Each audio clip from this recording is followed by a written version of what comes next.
વધુ એક કૌભાંડ. સંસ્કારી નગરી વડોદરા હવે કૌભાંડોની નગરી બની રહી હોય તેવું લાગી રહ્યું છે. વડોદરાના કરોડિયા વિસ્તારમાં ખેતીની જમીન પર એને વગર ગેરકાયદે પ્લોટિંગ પાડી મકાનો બાંધી દેવાયા. આશ્ચર્યની વાત તો એ છે કે પાલિકાના અધિકારીઓ તેની આકારણી પણ કરી દીધી અને આખા ખેલમાં ભાજપના એક મહામંત્રીનું નામ ઉછળ્યું. ત્યારે પૈસાની ભાગ બટાઈનો શું છે આખો મામલો, શું થયું છે, હવે જોઈએ, જાણીએ, સમજીએ.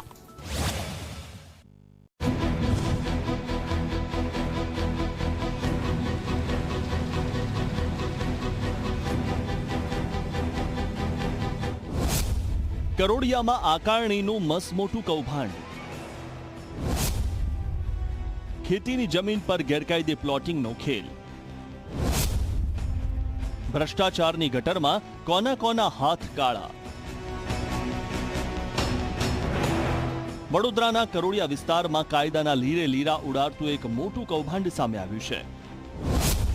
મહેશ માળી નામના વ્યક્તિએ ખેતીની જમીન ખરીદી, જેને એને કરાવ્યા વગર જ પ્લોટ પાડીને વેચી દીધા.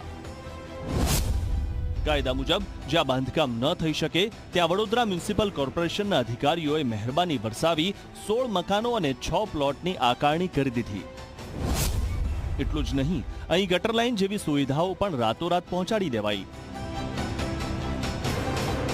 આ કૌભાંડમાં વોર્ડ નંબર 8ના ભાજપ મહામંત્રી વિજય ચાવડાનું નામ ખુલતા રાજકીય ગરમાવો આવ્યો છે. કહેવાય છે કે પ્લોટ દીઠ 10,000નો વહીવટ થયો હતો, પણ ભાગ બટાઈમાં ડખો થતા મામલો ધારાસભ્ય કેયુર રોકડિયા સુધી પહોંચ્યો અને ભાંડો ફૂટી ગયો. બધાને લીધા છે, મેં બી લઈ લીધા સાહેબ. તો હવે શું કરશો? તમારા પૈસા ભરાઈ જશે તો કરીશ એમના જોડે, સાહેબ જોડે વાત, મારા ભાઈ જોડે વાત કરીશ, મકાનવાળા જોડે. ઓકે, તો કેટલા રૂપિયા તમે આપ્યા હતા એક મકાન દીઠ? વધારે નહીં, એટલે 7 લાખ રૂપિયા ખાલી એક મકાન. બધાને આપણે 7 જ આપે. કેટલા પ્લોટ લીધા છે? 4 પ્લોટ છે. 4 પ્લોટ બધા બાકી છે. 5 વર્ષથી આખું ગામ વેરા ભરે છે, એમને હજુ સુધી સુવિધા મળી નથી. તેમ છતાં એને વગરનો પ્લોટ અને એ બાંધકામે થઈ ગયું ને બાંધકામ થઈને પ્લોટો વેચાઈ ગયા, ગટરની લાઈનો લાગી ગઈ, બધું લાગી ગયું કોર્પોરેશનનું. જે વેરા ભરે છે એમને નથી લાગ્યું, પણ આ જે જગ્યા છે અને આ ભાજપની અંદરો અંદર માથાકૂટમાંથી નીકળેલી જગ્યા છે. કૌભાંડમાં નામ ઉછળતા જ ભાજપ મહામંત્રી વિજય ચાવડા હવે બચાવ મુદ્રામાં છે. તેમનું કહેવું છે કે તેમણે માત્ર જમીન અપાવી છે, આકારણી સાથે તેમને લેવા દેવા નથી. બીજી તરફ કોંગ્રેસે આ મુદ્દે ભાજપને બરાબરની ઘેરી છે. નિશાંત રાવલે આક્ષેપ કર્યો છે કે વડોદરામાં ભ્રષ્ટાચારની પરંપરા બની ગઈ છે અને જવાબદાર નેતાઓને તાત્કાલિક સસ્પેન્ડ કરવા જોઈએ.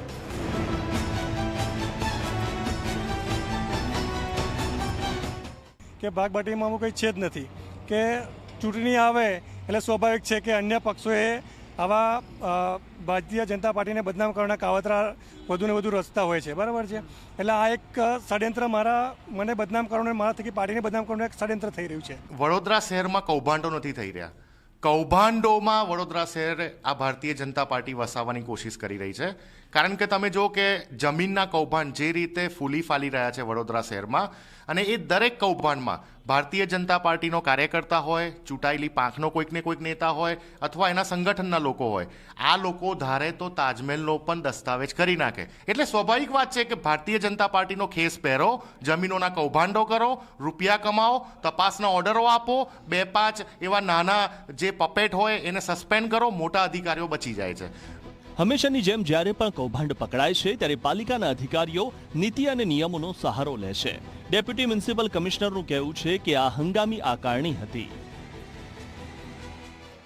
જે મકાનો છે તેવી આ આકારણી હતી. એમાં રેવન્યુ સર્વે નંબર 90 અને 91 કંઈક નંબર જે છે એવામાં આકારણી કરવામાં આવેલી છે.